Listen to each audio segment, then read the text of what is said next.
قیامت کے دن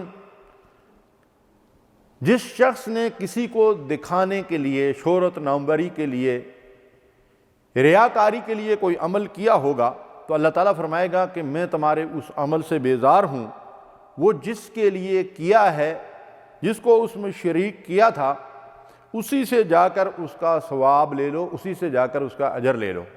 امام مسلم نے یہ حدیث مبارکہ روایت کی ہے۔ ابو ہریرہ رضی اللہ تعالیٰ عنہ اس حدیث کے راوی ہیں۔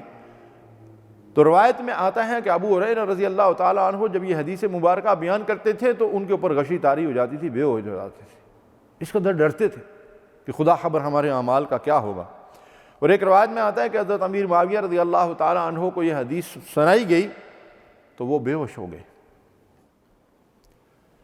اللہ کے رسول صلی اللہ علیہ وسلم نے صحابہ کرام سے فرمایا، میں تمہارے بارے میں سب سے زیادہ شرک اصغر سے ڈرتا ہوں۔ صحابہ کرام نے عرض کیا، یا رسول اللہ صلی اللہ علیہ وسلم شرک اصغر کیا ہے؟ آپ صلی اللہ علیہ وسلم نے فرمایا، ریاکاری۔ امام احمد نے اس حدیث مبارکہ کو روایت کیا ہے۔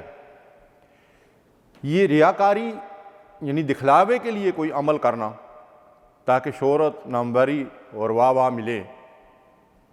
اور ریاکاری اور سمعہ یہ دو چیزیں ہیں۔ سمعہ سے مراد یہ ہے کہ آدمی نے عمل تو اخفا کے ساتھ کیا، چھپا کر کیا، لیکن دل کا چور جو ہے وہ یہ خواہش کر رہا ہے کہ اس کی داد ملنی چاہیے۔ پھر وہ کبھی دوسروں کے سامنے کہتا ہے کہ میں نے رات کو تہجد پڑھی، اس میں ایسے ہوا ویسے ہوا، کبھی اپنے خفیہ کسی کار خیر کا ذکر کرتا ہے، کسی کی مدد کی، کسی کی خدمت کی، فلاں مار کا سیر کیا، تو وہ دوسروں سے اس کی داد لینا چاہتا ہے۔ تو یہ ریا اور سمعہ جو ہے بڑی خطرناک بیماری ہے۔ اس کے بارے میں رسول اللہ صلی اللہ علیہ وسلم نے فرمایا کہ یہ انسان کے اندر یوں داخل ہوتا ہے، یعنی شرک خفی یا شرک اصغر، کہ جس طرح سیاہ رات میں، اندھیری رات ہو اور ایک کالے رنگ کی، سیاہ رنگ کی چیونٹی ایک سیاہ رنگ کی چٹان کے اوپر رینگتی ہوئی چل رہی ہو، نہ آدمی اس کو دیکھ سکتا ہے، نہ اس کی رفتار کو محسوس کر سکتا ہے۔ رسول کریم صلی اللہ علیہ وسلم نے فرمایا اس طرح سے یہ ریاکاری کا مرض انسان کے اندر جو ہے وہ داخل ہوتا ہے۔ تو اس سے آپ سمجھ گئے ہوں گے کہ یہ مرض کس قدر خطرناک ہے۔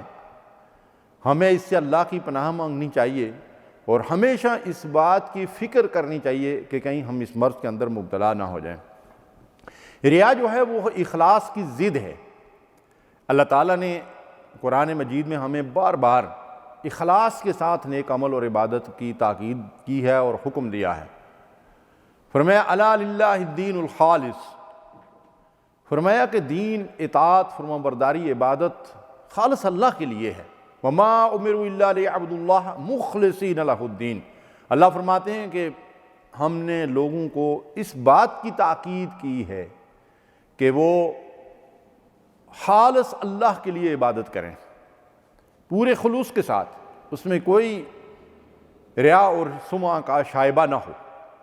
تو اللہ تعالیٰ اسی عمل کو قبول فرماتے ہیں جو پورے اخلاص کے ساتھ صرف اللہ کو راضی کرنے کے لیے کیا جائے اور رسول اللہ صلی اللہ علیہ وسلم کی سنت اور آپ کے طریقے کے مطابق وہ عمل ہو۔ تو ریاکاری ایک خطرناک مرض ہے جو اعمال کو تباہ و برباد کر دیتا ہے۔ ابو سعید خدری رضی اللہ تعالی عنہ ایک حدیث مبارکہ روایت کرتے ہیں جس کو امام ابن ماجہ نے نقل کیا ہے کہ ہم صحابہ کرام آپس میں بیٹھے ہوئے فتنہ دجال کا تذکرہ کر رہے تھے تو اللہ کے نبی صلی اللہ علیہ وسلم تشریف لائے اور فرمایا کہ میرے نزدیک فتنہ دجال سے بھی خطرناک ایک فتنہ ہے، کیا میں تمہیں اس سے آگاہ نہ کروں؟ تو صحابہ نے عرض کیا، یا رسول اللہ صلی اللہ علیہ وسلم وہ کیا ہے؟ آپ صلی اللہ علیہ وسلم نے فرمایا شرک خفی۔ اور پھر فرمایا کہ ایک آدمی کھڑا ہوتا ہے، نماز پڑھ رہا ہوتا ہے، پھر اس بنا پر اپنی نماز کو مزین کرتا ہے، خوبصورت بناتا ہے، بہتر کرنے کی کوشش کرتا ہے کہ کوئی اسے دیکھ رہا ہے۔ استغفر اللہ، سوچئے، غور کیجئے، کبھی ہمارے اوپر یہ کیفیت طاری تو نہیں ہوتی؟ اور اس کو رسول اللہ صلی اللہ علیہ وسلم نے فتنہ دجال سے بڑا فتنہ قرار دیا ہے، اس لیے کہ فتنہ دجال میں بہت کم لوگ مبتلا ہوں گے اور اس میں کثیر تعداد میں لوگ مبتلا ہو جاتے ہیں۔ اور یہ زیادہ خطرناک مرض ہے، تو ہمیں اس سے اپنے آپ کو بچانا ہے۔ یہ اعمال کو تباہ و برباد کر دیتا ہے، جیسا کہ دوسری حدیث مبارکہ اسے بھی امام ابن ماجہ نے روایت کیا ہے۔ اللہ تعالیٰ فرمائے گا کہ میں تمہارے اس عمل سے بیزار ہوں وہ جس کے لیے کیا ہے، جس کو اس میں شریک کیا تھا، اسی سے جا کر اس کا ثواب لے لو، اسی سے جا کر اس کا اجر لے لو۔ امام مسلم نے یہ حدیث مبارکہ روایت کی ہے، ابو ہریرہ رضی اللہ تعالیٰ عنہ اس حدیث کے راوی ہیں۔ تو روایت میں آتا ہے کہ ابو ہریرہ رضی اللہ تعالیٰ عنہ جب یہ حدیث مبارکہ بیان کرتے تھے تو ان کے اوپر غشی طاری ہو جاتی تھی، بے ہوش ہو جاتے تھے، اس قدر ڈرتے تھے کہ خدا خبر ہمارے اعمال کا کیا ہوگا۔ اور ایک روایت میں آتا ہے کہ حضرت امیر معاویہ رضی اللہ تعالیٰ عنہ کو یہ حدیث سنائی گئی تو وہ بے ہوش ہو گئے۔ یعنی اس سے اندازہ لگائیے کہ یہ اکابرین اس معاملے میں کس قدر اللہ سے ڈرتے تھے اور خوف زدہ رہتے تھے کہ کہیں ہمارے اعمال ریاکاری کا شکار ہو کر تباہ و برباد نہ ہو جائیں۔ تفسیر ابن کثیر میں ایک حدیث مبارکہ ہے جس میں نبی صلی اللہ علیہ وسلم فرماتے ہیں کہ میں اپنی امت کے حوالے سے شرک خفی کا جو ہے خوف رکھتا ہوں۔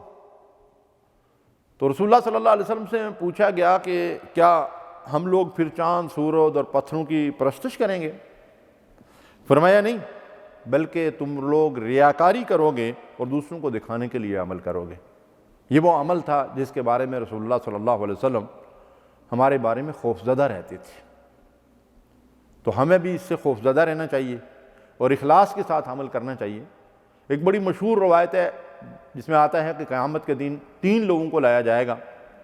ایک وہ شخص ہوگا جو قرآن کا عالم تھا، دعوت و تبلیغ کا کام کرتا تھا، درس قرآن دیتا تھا، لوگوں کی اصلاح کے لیے کام کرتا تھا۔ اس سے پوچھا جائے گا، اللہ فرمائے گا میں نے تجھے علم عطا کیا، تو نے اس کا کیا کیا؟ تو وہ کہے گا کہ میں نے اس کو علم کو دوسروں تک پہنچایا۔ اللہ فرمائے گا نہیں، تو واہ واہ کے لیے ایسا کرتا تھا، وہ واہ واہ دنیا کے اندر ہو گئی ہے، تیرے لیے آخرت میں کوئی اجر نہیں ہے، اسے گھسیٹ کر جہنم میں ڈال دیا جائے گا۔ اسی طرح ایک سخی شخص جو دنیا میں سخاوت کرتا تھا، صدقہ خیرات کرتا تھا، لوگوں کی ضرورتیں پوری کرتا تھا، مال ان کے اوپر لٹاتا تھا، اس سے پوچھا جائے گا، اللہ فرمائے گا میں نے تجھے مال دیا تھا، اس کا کیا کیا؟ وہ کہے گا تیرے راستے میں خرچ کیا، فلاں فلاں نیک کام کیے۔ اللہ فرمائے گا تو اس لیے کرتا تھا کہ تیری واہ واہ ہو، نامری ہو، شہرت ہو، تجھے لوگ سخی کہیں۔ اللہ فرمائے گا تیری واہ واہ دنیا کے اندر ہو گئی، اسے بھی گھسیٹ کر جہنم میں ڈال دیا جائے گا۔ اور تیسرا وہ شخص جس نے جہاد میں اللہ کے راستے میں اپنی جان دی ہوگی، اس سے بھی پوچھا جائے گا، وہ کہے گا اللہ میں نے تیرے راستے میں اپنی جان دے دی۔ اللہ فرمائیں گے تیرے پیش نظر یہ نہیں تھا کہ اللہ کا دین سربلند ہو، تو یہ چاہتا تھا کہ تیرے خاندان کی ناموری ہو اور تیری بہادری اور شجاعت کے ڈنکے بجیں، تو واہ واہ اور شہرت کا جو ہے وہ طلبگار تھا، وہ دنیا کے اندر ہو گئی، تیرے لیے آخرت میں کوئی اجر نہیں، اسے بھی گھسیٹ کر جہنم میں ڈال دیا جائے گا۔ استغفر اللہ، ہمیں اللہ سے ڈرنا چاہیے۔ اگر بڑے بڑے علماء کا، سخاوت کرنے والوں کا، بظاہر جہاد میں حصہ لینے والوں کا یہ حال ہوگا اور ان کے اعمال ریاکاری کی وجہ سے رائے گاں چلے جائیں گے تو ہم کس باغ کی مولی ہیں؟ اللہ رب العالمین سے دعا ہے کہ ہمارے اعمال میں اخلاص پیدا کرے۔ وصلی اللہ علی نبینا محمد۔ اللہم صلی علی سیدنا محمد وعلی